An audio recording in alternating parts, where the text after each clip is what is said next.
She said, "What's got into you?" And I said, "I think it's my mother." You sound like my mother. And all those beliefs, those limiting beliefs that really used to get under my skin when I was young, I started to repeat. Yes. And I realized that the inner programming, my operating system, was super toxic. And if I was going to succeed, I had to break through all of that.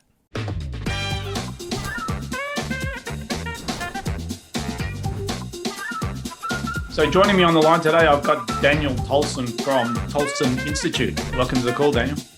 David, thanks for having me here. It's a pleasure. Yeah. Look, just before we started this recording, we were talking a bit about what you do in your business, but maybe just for the sake of the audience, can you explain what the Tolson Institute's all about? Well, when you wake up in the morning and you get that feeling that you're stuck and you don't know what to do next, that's the problem that we solve for our clients. And when my clients come to me, they normally want three things. They want influence, impact, and income. So they want to catapult their influence, they want to accelerate their impact, and they want to unleash new income levels. Now, one of my clients recently said to me, "Daniel, $5 billion in revenue is not enough." And I looked at him and I said, "Tell me why. Why isn't enough?" And he said, "Because on $5 billion in revenues, we've only been able to feed 2 million homeless people. And I can't have the impact that I want at $5 billion. Yeah. So we've got to scale and grow." So they're the three things that my customers want from me. Yeah, fantastic. So tell us a bit about, I suppose, how do people, what triggers I need Daniel? Well, what triggered me was in 2010, I got a phone call at 4 a.m. in the morning. And I don't know if you've ever had a telephone call at 4 a.m. in the morning, but it's never good news. Never. So I picked up the phone and my duty controller, when I was working with Emirates Airlines, said, "Daniel, there's been an accident on one of the aircrafts. This is not a peer support call." And I was a little bit bedazzled and I said, "Well, if it's not a peer support call, what is it?" They said, "It's your fiance. She was in the accident." And I said, "Oh, what do I do?" And they said, "You've got to come down to the hospital immediately." So I get down to the hospital in Dubai and she's there in the back of the ambulance in a cast from her ankle to her hip. And on the aircraft, she had an accident. She fractured a knee in 5 places. For the following 2.5 years, she's in and out of surgery, in and out of rehabilitation. She lost her income stream. And then because of the stress, the mental stress and the emotional stress, she wanted to end her life. And so I'd been studying psychology and behavioural therapies at that stage. And I thought to myself, this is a problem I've got to solve. So it was my turning point, it was my call to action. And I was able to help her. I wouldn't say we solved the problem, but I was able to help her. But I realized that there was a lot of people like both of us who were stuck and we didn't know what to do next. And they needed some support on the way through. So that's how I got into my business. And I think a lot of people, they get that same feeling, I'm stuck and I don't know what to do next. Yes. And then I suppose, this is really quite, it's almost like psychology / personal development. Just asking the question, why? Well, for me, when I grew up, I was diagnosed with linear sequential learning disability. And I couldn't learn like other students. And so my teachers told me, "Daniel, you're stupid, you're dumb, you're not going to succeed." But I knew there was something special in me. And I remember at about age 9, I'd say to my mum, "I just want to help people. I just want to help people." And every time I was coaching, and I started coaching water sports 25 years ago when I was age 14, and I started to coach water sports and I felt that I could impact people's lives by helping them achieve their goals. And for that stage, it was helping people with water skiing and wakeboarding. And I travelled around the world till I was 27 doing that. And I loved it. And then after my wife's accident, I said, well, why don't I take this passion and turn it into a business? And after the first year, I lost all of my money. At the start of the second year, I was on Centrelink, receiving government payouts. The year after that, I was living in the spare room of our grandparents' house. So I realized that business is harder than you think, and you really need some support along the way. Yeah, absolutely. So obviously the first few years were quite a struggle, and then things started to click in. Yeah. Things started to go really well. Once I started to get my mindset right, I had to overcome those limiting beliefs. Yes. I'm not smart enough. I'm not educated enough. I'm not old enough. I'm not experienced enough. Mm. I had to overcome those. And then I had to get rid of all the self-limiting beliefs that were imprinted upon me when I grew up. Daniel, money doesn't grow on trees. Yeah. It's okay for those people. They work for the government. They're going to have a pension. We are just self-employed. Mm-hmm. And so tighten the belts. We can't afford the Reeboks. You've got to wear the Dunlop volleys. Uh-huh. And so as I got a little bit older, started getting to that 32, 33, my wife would say to me, Daniel, what's got into you? And I'd say, what do you mean? She says, every time I ask to do something, you say, we can't afford it. I want to go out for dinner, we can't afford it. Want to get a new computer, can't afford it. Want to get a new television, can't afford it. She said, what's got into you? And I said, I think it's my mother. You sound like my mother. And all those beliefs, those limiting beliefs that really used to get under my skin when I was young, I started to repeat. Yes. And I realized that the inner programming, my operating system, was super toxic. And if I was going to succeed, I had to break through all of that. Yeah, right. Because I think we all don't realize how much we're programmed until someone else picks it up and points it out like that, right? Well, one of the things with humans is we're vain. We don't want to see our blind spots. We don't want to see our warts. We don't want to see our pimples. So we cover it all up. But I think once we start to get into our late 30s, maybe late 20s, early 30s, we start to have a little bit of an awakening. And then if we don't have what we want by the age of 50 or 55, we start to look at ourselves in the mirror and say, well, there's only one thing holding me back. It's not the police. It's not the government. It's not my family. Mm-hmm. It's me and my mindset.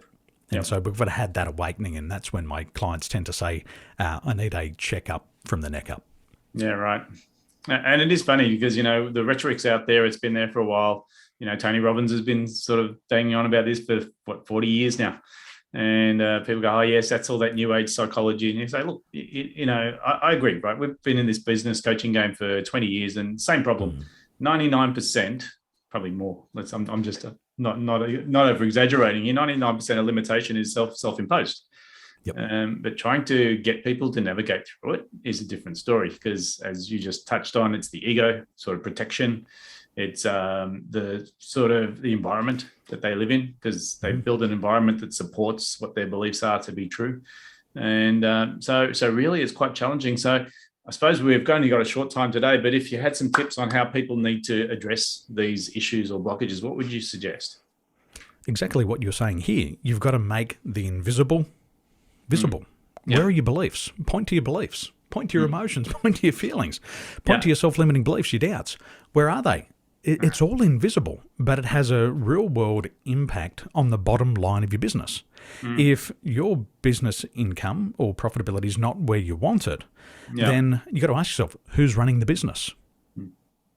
And what's your operating system? And the business world in our personal life is a reflection of our inner programming. So what we really have to do is we have to gain self-awareness.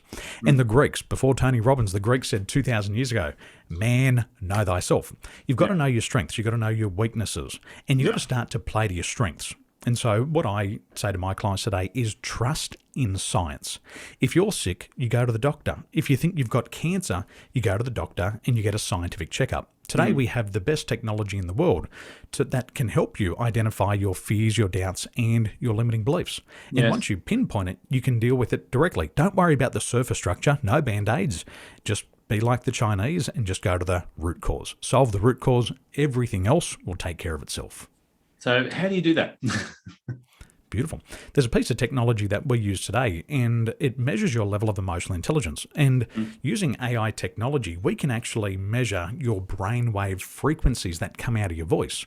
Yeah, right. And these brainwave frequencies are stored in the part of the brain called the amygdala.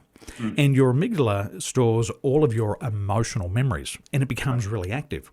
So what we do today is we get our clients to do a 90-second voice recording, which shows us their emotional life journey, and it shows us where they've had traumas in their life that are still unresolved. Right. Using that technology, we then target those key areas to remove the fears, the doubts, and the limiting beliefs. And what happens is once you have awareness, which is the first step, you can then move to the second step, which is regulation. Yeah, once you regulate those thoughts and feelings, you get the third benefit, which is an improvement in your motivation. But it's not the jump up and down motivation, it's the resiliency. It's to be able to deal with things effectively. So self-awareness, self-regulation, and then the bonus is the motivation. Right. And really probably the trickiest step is the self-awareness, isn't it? Because sort of like you just said, you just suggested a 90-minute voice, a 90-second 90-second, yeah. voice recording, and you can actually unravel Your entire life. Wow. This measures your emotional life journey from the final trimester in the womb all the way up to your current age. And one gentleman I worked with recently, he was struggling with confidence. And when we took him through his emotional life journey, his mother went to jail when he was 9. His father died at 11. All of his mum's lovers left him, and he always felt abandoned. And then his best friend, which was his grandfather, passed away at 17.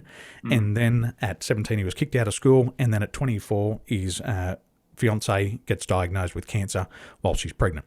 And he's just gone from trauma to trauma to trauma. And for every trauma, he lost his confidence. Okay. But once he could start to have that awareness of what was actually holding him back, he could use his energy just to solve that one problem. And then he quickly realized there's nothing wrong with my career. There's nothing wrong with my business. It's just I don't have the energy because it's caught up in all of this other repressed stuff that we tend just to hide over there. You put it over there somewhere and say, I'm going to deal with that stuff one day. Yes, we call them anchors, don't we? We do. And it's like you keep dragging that emotional baggage out into the future. Yeah.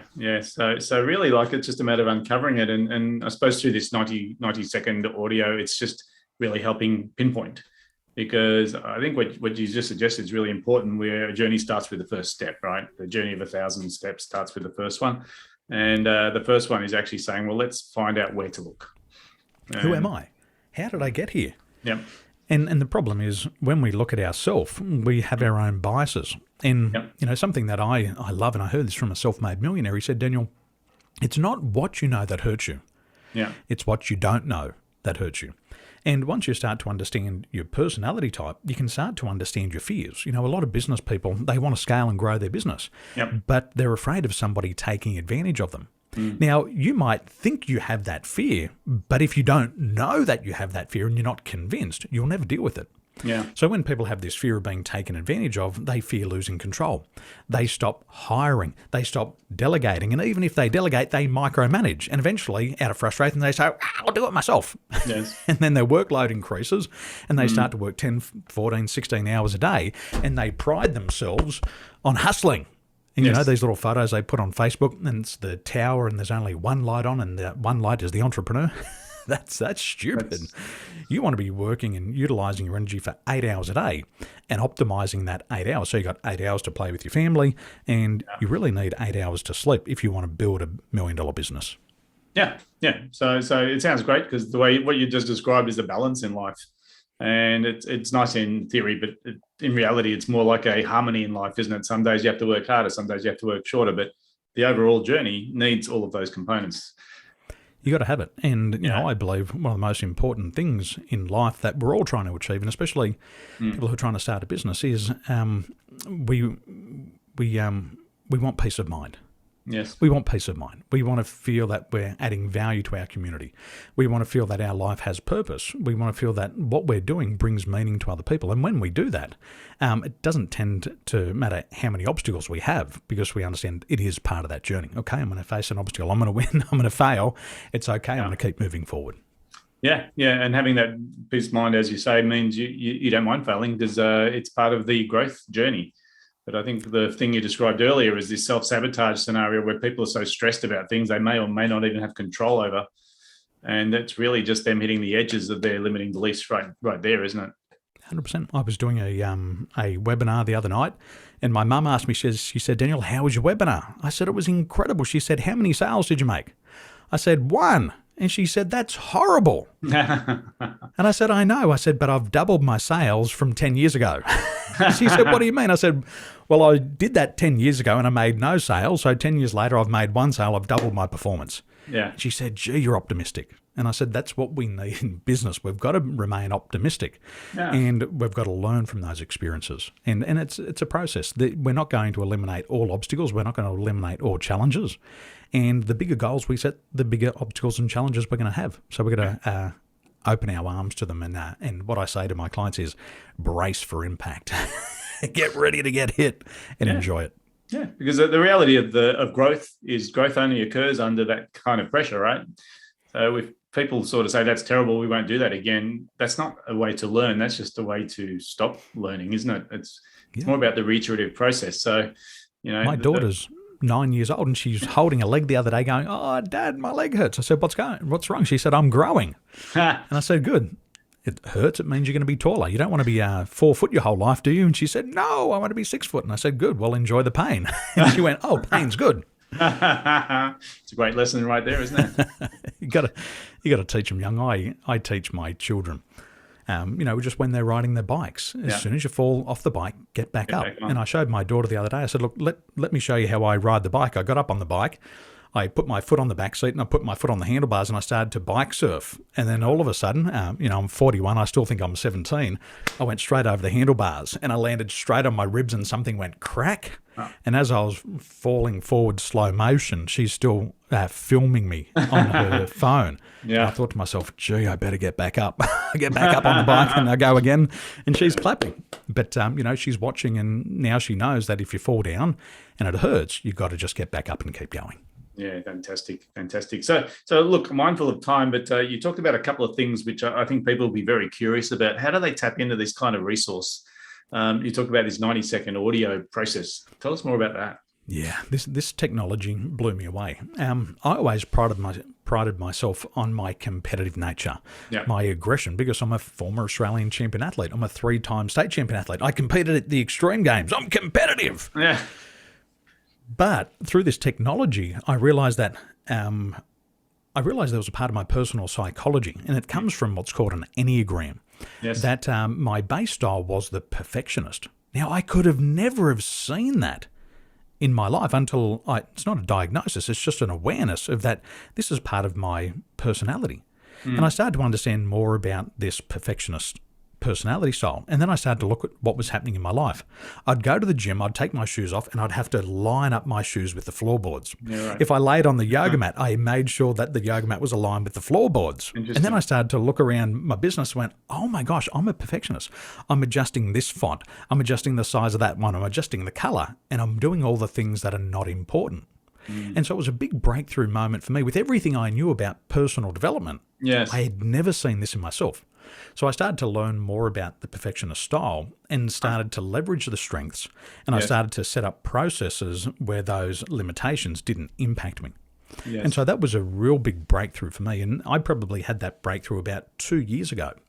And following that breakthrough, I did have my best training year ever. I had 2,222 people through my signature program. Yeah. And what I found was I wasn't striving for perfection anymore. I was striving for excellence. And it was like somebody had taken the handbrake off the car. Gotcha. It felt like the handbrake had been on for so long and boom, I just took off.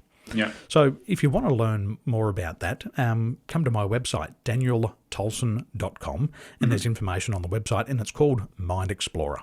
And it's a phenomenal piece of technology. It's amazing. It's endorsed by the World Health Organization, and it's being used all around the world in South America, in Europe, and it's phenomenal. Yeah, because I think sometimes people just really are looking for a way to analyze or understand where they need to focus their energy. And when it comes to working on yourself, if you've sort of got those keys and they give you the insight, you can have one of those moments where you aha, and you just sort of you can now sort of pick up and really make some big shifts. Yep. And the key word for me was if you can name it, you can tame it. But if you can't name it, for me, I could never name perfectionism. I never saw it in myself. But once I realized that's what it is, I could start to tame it, and I unleashed that next level of potential within myself.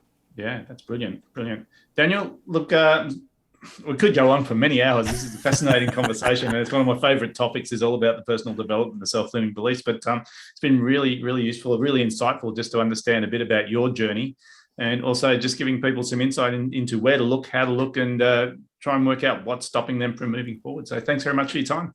My pleasure. Thanks for having me here.